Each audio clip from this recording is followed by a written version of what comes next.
Created by Chrissy Petrosh and Jessica Goldstein, Telenovela is a fun, irreverent look at the cast and crew of a popular Spanish telenovela. The show features a multi-talented, hilarious cast, and at the center, we have one of the biggest television stars of our generation, Eva Longoria.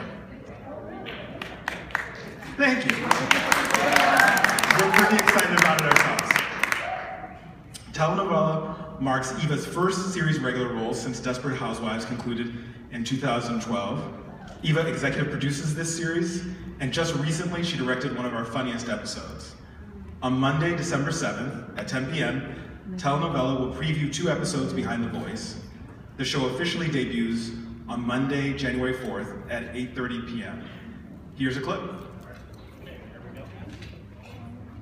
There's no bigger Latin star. You are incredibly valuable to this network. Than the one who can't speak Spanish. I'm fluent enough. Just when you talk really fast, I have no idea what you're saying. I mean, the reverse is true when I talk really fast in English. Do you have any idea what I'm saying? Every word. On December 7th. Action! She doesn't know her line. What you gonna do? Stare down. She will leave you speechless. Grab me. Eva Longoria returns to television in Telenovela. Special preview December 7th on NBC.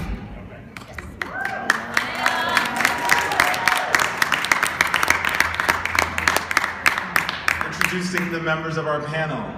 From left to right, starting with the closest row, executive producer Chrissy Petrosh,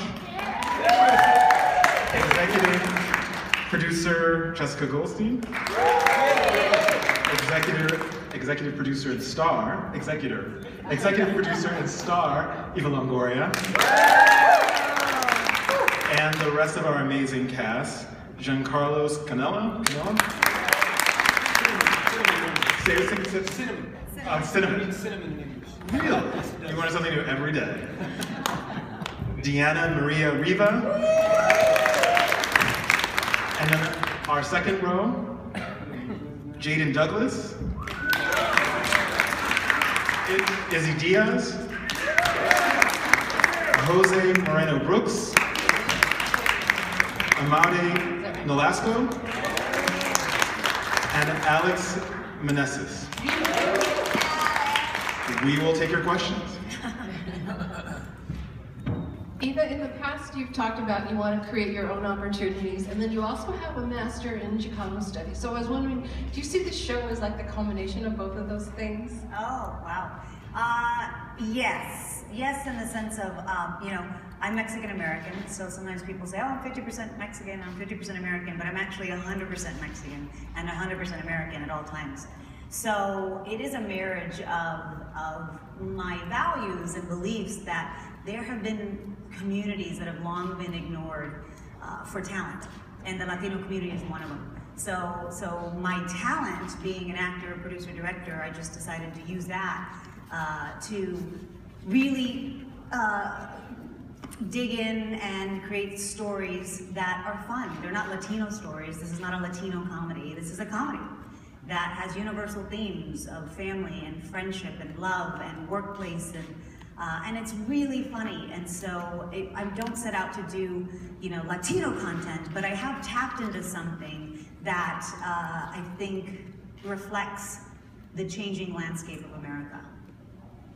Yeah, period.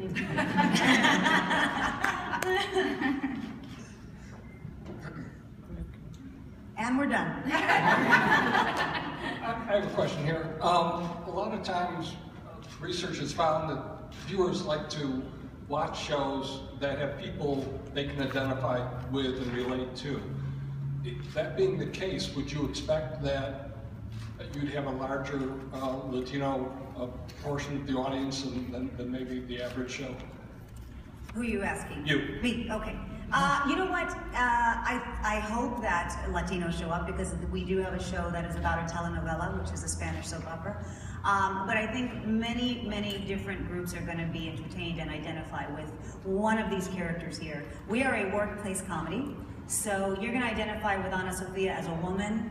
You're going to identify her if you're a vulnerable person, if you're an insecure person, You're going to identify with Mimi, who's this best friend, who's confident and is like the moral compass of the group. And kind of, grounds us. Overworked mother. Overworked mom. You of us out there.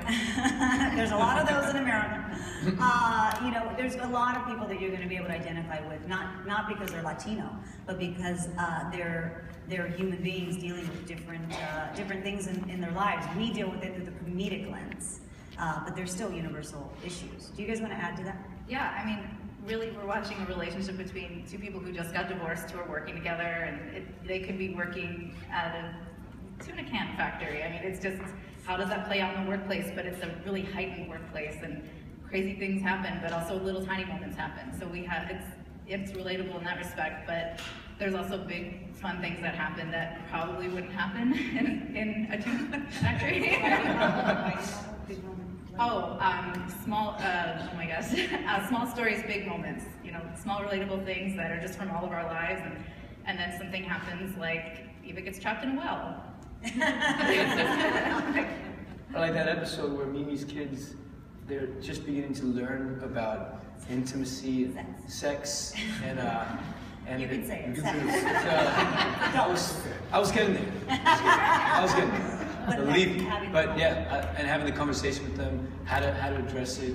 I love that episode. So. And little love stories, probable love stories, impossible love stories. We see them happen, we see them develop. Sometimes at work, and we know that that's going to crash and burn, but isn't it fun to watch? So, Hi, congratulations. Eva, what experiences from your own not personal life, but your life as a star of Desperate Housewives did you bring to the show?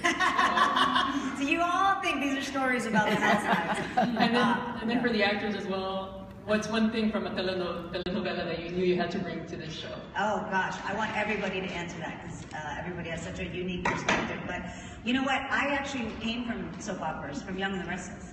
So American soaps are very similar to telenovelas. Telenovelas are in prime time, daytime soaps in America, daytime. And there were a lot of divas in daytime soaps. Some of you guys have interviewed me since then. And I remember the men were bigger divas than the women in daytime. There was all this stuff. But then I had a lot of friends in the telenovela world, and they would tell me stories. I had a friend from Venezuela who did soaps there, and the lead of that show, her assistant was poisoning her in real life. And yes, it really, I was like, something that happens on our show all the time. That's very normal.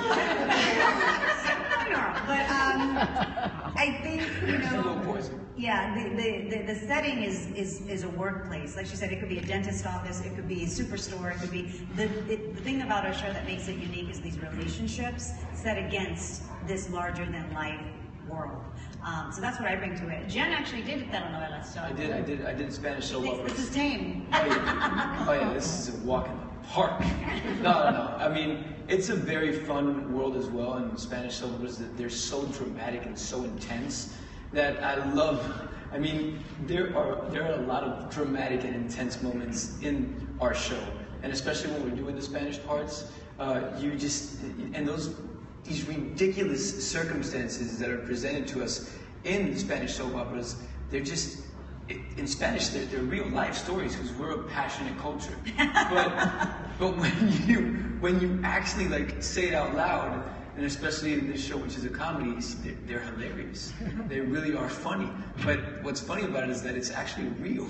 Some of it is very real. So I think we brought a lot of that drama, that passionate fire into this show as well. Yeah, and the other thing I want Amaury to speak to it, because Amaury's role, Rodrigo, is actually really rooted in his real life. He's always cast as the villain in real life. He's always a bad guy in movies, and we were sitting down talking one day, and Amaury said, I always played a bad guy, and he's the most sensitive, sweet guy ever. And I told the girls a story, and they go, wouldn't it be great to have a villain who has a soft side? Do you want to say anything about that? Well, I have to say I am sensitive because I grew up watching novelas. That's what you learned everything. No, everything. I grew up in Puerto Rico, so novelas to us it's a day-to-day thing. You know, I remember my dad coming in and being upset. Why are you watching novelas? That's for women. I go, but then he would sit down and watch it with us. So, but yeah, you know, and the girls, you know, the writers are doing a phenomenal job by capturing my life. You know, it's funny because one of the episodes, I don't want to give much away, was about the Basta Boys. And it's very, basically, being from Puerto Rico, I don't know if you guys know, but there's a group called Menudo, where Ricky Martin came from. And I wanted to be Menudo when I was a kid. I used to beg my mom to be a Menudo.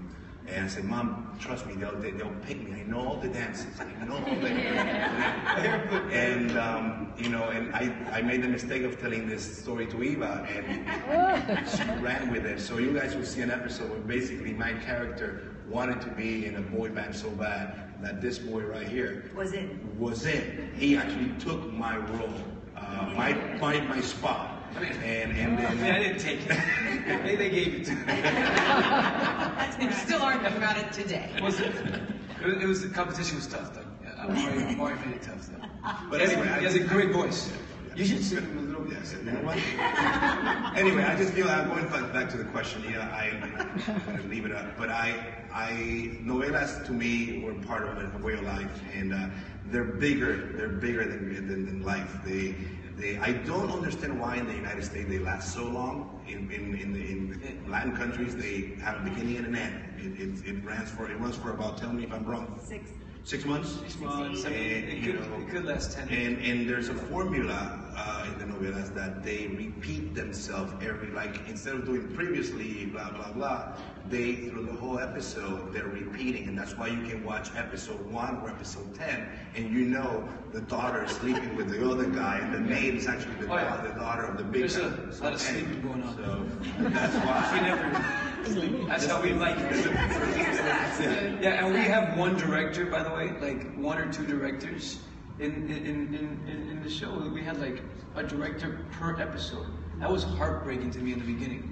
I got so attached to our first director, Steve Pink, and then on Friday he said, wrap, all right, another director. I'm like, what? So you fired? Change directors almost like that? So a lot of adjusting going on, but it's been amazing. It's been fun. It's been fun. Hi, for Eva, why did you want to do a comedy now? And for the executive producers, which telenovelas did you watch to prep for this? They did a lot of homework. You guys answer it first. I can answer why you want to do a comedy, which is your own question. Eva is so funny. I am so excited for people to see the physical humor that we have. Every single episode, there's something crazy that she does, and we'll say, you know, it might be something like, you know, you jump really, and then she's all of a sudden up the wall doing something, okay, yes, just like that. So this is so right for her to showcase all of those things.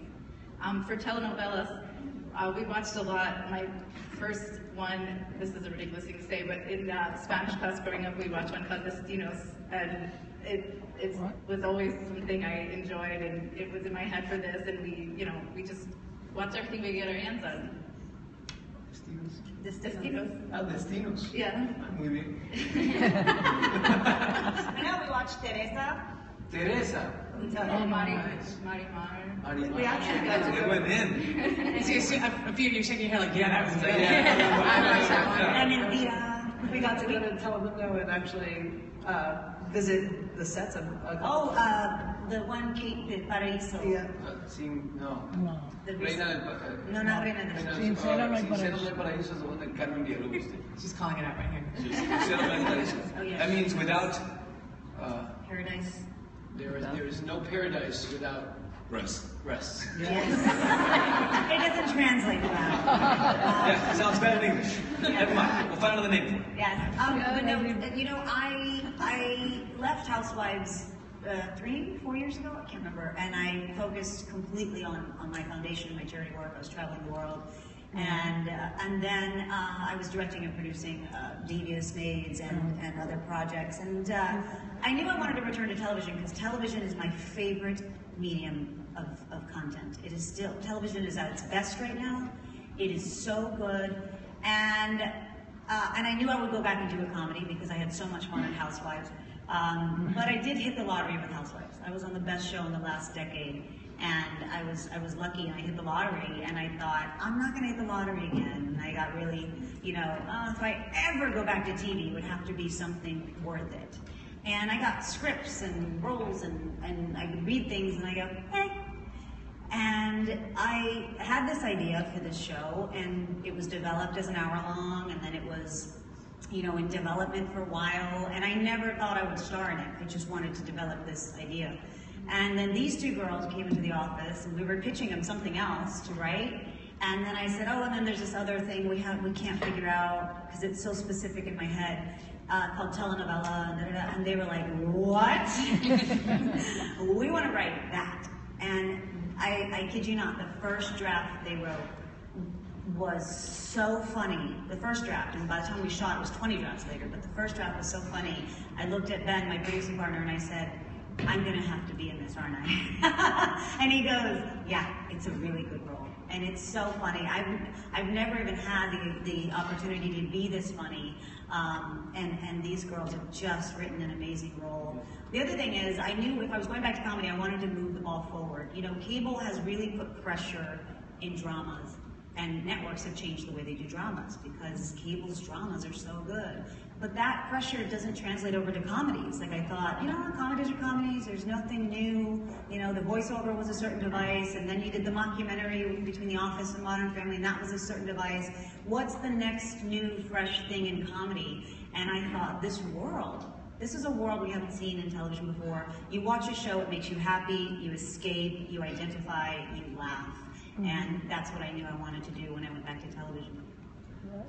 So, Eva, I've seen the first 2 episodes. Oh, yay! And your character is very self-involved. Can you tell us what it is you like about her? And what is she going to grow, and are we going to find things that we really like about her? Yes, you're going to fall in love with Anna. She's actually self-involved in an insecure way. She doesn't mean to be. She just feels like she is, not worthy enough. She, as you can tell, she doesn't speak Spanish, so she's always 1 foot in, 1 foot out of this culture, which is really my life story.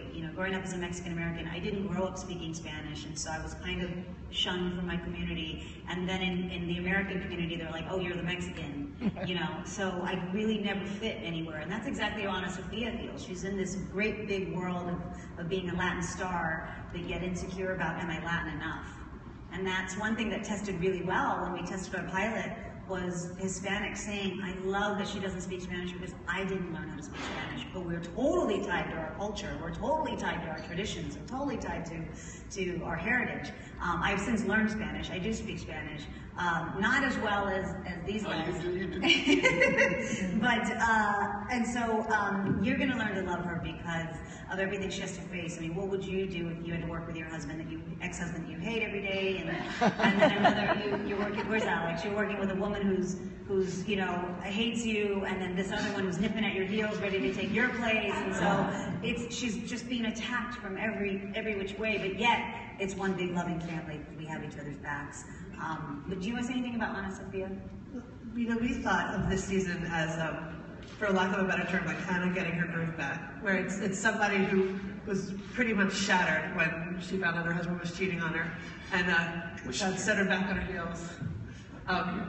And that, like this season is her kind of letting herself be weak to then gain her confidence again. So in the beginning, she definitely has a bit of a chip, and a little bit of, she's strutting a little bit more. But as time goes on, you'll see that she, learns to soften in which to do at the end, kind of get her power back. I have a question. So sorry. My question is a show within a show, which is one of the things, like I love that in movies and TV. How much does that play into this show? Like, do we get to really see the plot of the telenovela and the plot of all of the characters' lives, or is it just like the outside lives with a little glimpse of telenovela? It's really that, the show within the show, Las Leyes de Pasión, the laws of passion. You'll see a little moment here and there, and you'll see we're in that world. So, you know, you'll see things through like a normal scene. If someone's having a conversation like, I think I should break up with my boyfriend, you might see like a giant chicken walk by. Like there are things that are happening around that are all attached to it, but we're not in that show within a show. But a couple of random things is we have the whole telenovela written in our heads. Like we know the entire plot, so even though you don't see very much of it on the show, yeah. But the show itself is, is the telenovela. So there are telenovela moments, and the show and the characters have their arc. So though in Las Leyes you'll see snippets of like, oh, he's married to her and she was raised by wolves or whatever the thing is. Really what you're watching, the telenovela you're watching, is the one that is on your screen, but not on the screen of the screen, if that makes sense. Okay, I have a question. My question is for the writers and Eva. How did you guys choose this awesome cast? We got so lucky. So like beautiful, talented people walked in and we were like, yes, let's work with them. Yeah, you know what? We were ahead of the game when we actually were casting, because when you get into pilot season, every actor snatched up, and so we knew what we were looking for really early on. We were lucky to, we have half of our cast are veteran, been on many shows, and then the other half are new, young, fresh talent you've ever seen, and I love that mix, and I loved when we were casting to discover Jose Moreno Brooks, who you guys are gonna die over how funny he is, and to find a Puerto Rican in Nashville, Jaden Douglas. We were like, we can't cast Roxy, she doesn't exist, and here comes a self-tape from Nashville. I was like, there's a Puerto Rican in Nashville. Did not know that. And then of course Izzy, who came in, and we go, that's Isaac, and he was testing for another pilot. We're like, no, I hope he doesn't get it. We didn't get it. I lit a candle for you not to get it. And it works, and it works. And then going, to this side, which Mauri, I always knew was going to be Rodrigo. Like I said, this role was created from his life. And Alex, who I have known for over 15 years, when I moved to Los Angeles, she was one of the first actresses I met. And she's one of the most beautiful, talented women, and you have never seen her like this in this show. Amazing. She is finally unleashed to do what she was meant to do. And then I was out of town when they were casting Diana, and they sent me her tape, and they said, we want to bring this woman back in. And I read, and I looked at the tape, and I go, oh my God, that's my best friend! And the minute we met in the audition room, I auditioned with everybody. I read with each person from their first audition, and I knew, Mimi and Anna were going to be a very big relationship in this show, because it's really a true relationship of friendship. And the minute I walked in and met Diana, we were bonded for life. And this was before she even tested for NBC or anything. And I was like, this girl is one of the funniest human beings, but also authentically centering. And that's her character in Telenovela. Mimi is the center of our group, and then to meet her, and she is that way in life. So then everybody was putting everything together, and then we were trying to find our hobby. And I had met Giancarlos through Amauri a year before, and I knew he was on novelas, and I knew he was a big pop star from the Latin world. And I was telling Amauri, I'm like, God, we need to find an authentic hobby from that world. Like your friend, Giancarlo Canella, like he's gorgeous, and so who do you think? And Amauri's like, why don't you cast Giancarlo Canella? Somebody like him, but like, Sometimes Eva's so smart. And then when things go over her head, it's glorious to watch. Somebody like that guy, you know, and you know, Jen's Miami-born, and so it was funny that am I wrong? No, you're not. Miami-born raised. Yeah, and we are in Miami, like Telenovela's in Miami. He's so Miami, you have no idea. I am Miami. I am very Miami. He walks in with a suntan, you know, and then that's what completed this. But honestly, every single person, they walked in with the role. The same thing happened when I got Gabrielle and Housewives. That was my role. Nobody could have taken that role from me. Same thing with these guys. This was their role, and I'm so excited for America to see this new talent and veteran talent as well. Here in the back, for the creators, what do you think will surprise people about the show? And for the actors, what stood out when you read the script for the first time? Gosh, that's a tough question. Let's see. I think Eva will absolutely surprise people when they watch the show. They're used to Gabby on Desperate Housewives, who's a really funny character. But like we had mentioned before, the things that she does on the show, like we can ask for anything, and it gets delivered. Like that Trapped in a Well scene, she was, you know, we're like, do you need somebody to do it for you? Because she's literally clinging like American Ninja Warrior from the side of a well. And we're like, you want somebody else? She was like, get me a trampoline, we got this. So it's like that she's that woman. Like we've had her climb on top of people. Like she's breathtaking to watch. It's that thing of like, you know, beautiful and smart and all of that stuff. She shouldn't also be like such a physically gifted comedian, and I think people are going to be surprised about that. Would you agree, Jessica? I absolutely agree. Another thing I think probably might surprise people is a lot of moments in the show are taken from things that happen in real life on our show, which is, it feels like, you know, an extension of it almost, where something crazy will happen and that's going in the show. Like during the pilot, we're shooting and Jose couldn't bend down to pick up his coffee because his clothes are like sewn onto him and he can't move. And we're like, this is ridiculous. It's going in the show. That happens. Eva falls all the time in real life, and it's like, that happens on our show. And you know, when she was talking about the poisoning, you guys all went, oh, and like that happens on our show all the time. And we just throw in the gas because those moments, those gas moments, happen all the time in real life backstage for us. So we put them on the show. I think you'll also be surprised. It's not inside baseball. Like, even if something happens, water film. Oh, okay. Even though it's behind the scenes of a show. It's.